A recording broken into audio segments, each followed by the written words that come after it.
So you want to study in Sweden, huh? Well, lucky you, because you found the right video. Hi everyone, I'm Jed from the Philippines and I'm one of the new digital ambassadors for study in Sweden. And if you're watching right now, it means that you want to study and live in this amazing country too. But before you get to experience all of that, first things first, you need to apply. So in this video, I'm going to talk about the application process, requirements and timeline so that maybe one day you can join me here. So if you're ready, let's get started. Step 1. Find a program. There are over 1,000 English taught programs at universities across Sweden. You can check out what's available at Studyinsweden.se and find ones that are just right for you. For the autumn semester admission, the application period opens in mid-October, but the full catalog of courses isn't available for application until early December. I know there are quite a number of courses to choose from, and for master's students, you can select up to 4 programs, and for bachelor students, you can pick up to 8. Wait, what? You might be wondering why, but don't worry, I'll explain more about this later. Step 2. Check if you're eligible. Now that you've found your programs, the next step is to make sure that you are eligible. The requirements for both bachelor's and master's studies vary, so make sure you take note of the following. For bachelor students, you need to have completed your upper secondary education before you apply. In case you didn't catch that, let me say it again. You need to have completed your upper secondary education before you apply. I hope that's clear. For master's students, it's okay to apply even if you're still in your last year of bachelor studies, but you'll need to have your university provide a document stating this. The next step is to check the English language requirements. All applicants will need to show that they have the required English skills to study in Sweden. In some cases, you can do this with your previous English studies. If not, you can always submit a test score from an internationally recognized English test. You can find specific information about what previous studies and test scores are required at Universityadmissions.se. Also, be sure to check out the information for your country of study to find out what applies specifically for you, because these also vary. Like me, for example, the requirements for students from my home country, the Philippines, varies from someone who comes from a different country, so make sure you check. Those were the general entry requirements for studying in Sweden, but it's important to know that the university you're applying to may require additional documents that are specific for your program, so always check the program page at your choice of university's website. Step 3. Create an account at Universityadmissions.se.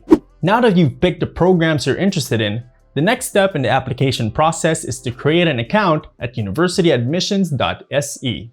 Here in Sweden, you apply to all universities through our national application portal, which is managed by our friends from Universityadmissions.se. You can find more information on how to create an account on the website, and I'll put a link in the description, so make sure you check that out. Step number 4. Rank your courses. Now listen, this is really important. Remember when I said this? I know there are quite a number of courses to choose from, and for master's students, you can select up to 4 programs, and for bachelor students, you can pick up to 8. You might be wondering why you had to pick 4 programs as a master's student and 8 programs as a bachelor student. Well, the way the application process works is that you're considered for the programs you've applied to one at a time, starting with the first ranked program. And you can only be offered a place in one program. So, as soon as you're offered a place, the lower ranked programs will be deleted. I know this might seem a bit confusing. Honestly, I was quite confused about it as well when I was applying last year. Thankfully, I came across a blog post explaining this entire process written by Camilo, a former digital ambassador. I'll put the link to the blog in the description below so you can check it out. Step number 5. Apply on time. This is more of a reminder than a step. The application period for the awesome autumn semester starts in mid-October and ends around mid-January. It's important to know that the dates may vary a bit each year. And the reason the dates change slightly is because we don't want to have deadlines on the weekend. Because weekends are for work-life balance, right? So make sure you're always updated on these two dates. Date number 1, when the applications open, which is around mid-October, and date number 2, when the applications end, which is around mid-January. Again, please remember, don't miss the application deadline in mid-January. Another important note is that there's a handful of programs in Sweden that don't begin in autumn. These of course have different application deadlines, which we won't outline now, but keep in mind there are a few exceptions. Step number 6, pay the application fee. Now you're almost there. The next step is to pay the application fee, which is around 1,000 Swedish krona or 100 euros. Now, who's required to pay application fees? In general, individuals who are citizens of countries that are not part of the EU, EEA, or Switzerland are required to pay application and tuition fees, although there are some exceptions to this general rule.